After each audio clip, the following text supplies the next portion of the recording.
This week on Weekly Wonder, we're covering the recently released proposed rule changes from the FEI. Every year, the FEI proposes new rule changes during the FEI Sports Forum across all the disciplines. As of last Wednesday, the proposed changes for 2025 are in, including anti-doping and controlled medication suggestions, and voting will take place on the 13th of November at the FEI General Assembly. National federations can now weigh in proposed changes and review the amendments before the final draft is sent in. So let's take a look at what changes might be coming next year in the world of jumping.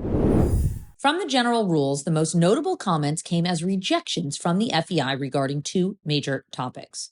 First, the use of artificial training aids that might cause pain or limit natural movement of the horse, like attaching elastic bands to the horse's legs.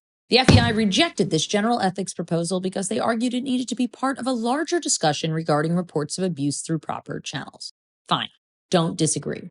And secondly, the IJRC asked that athletes could challenge field of play decisions during the live events, but the FEI said it would not be manageable and would open the door for all decisions not to be taken seriously.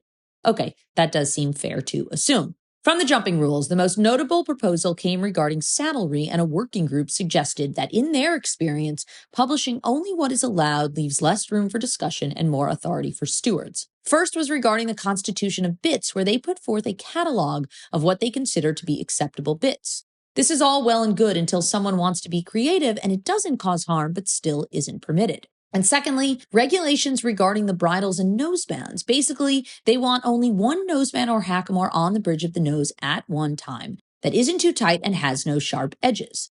Also seems reasonable, although this would affect a lot of current bridles in use today. Overall, the FEI was open to these changes, but said they would discuss it in the overhaul that is to take place to the jumping rules come 2025. From the veterinary rules, and this is one kicking up the most fuss in the news, for years, grooms and athletes have wanted to limit event schedules from 7:30 a.m. to 11:30 p.m. to allow for at least 10 hours between classes for horses and 9 hours for athletes. The FEI didn't even comment on this, only to say they are pushing any decision till at least 2026. Not the most empathetic response from the FEI, since calls for this change have been going on for years.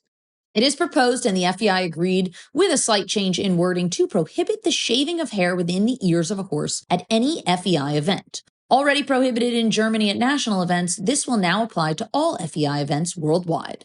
This comes after shaving of all sensory hairs around the eyes and muzzle were prohibited a few years back. Seems appropriate and nicer for the horses, although this might cause a big stir in the US market, where shaving the ears is common practice.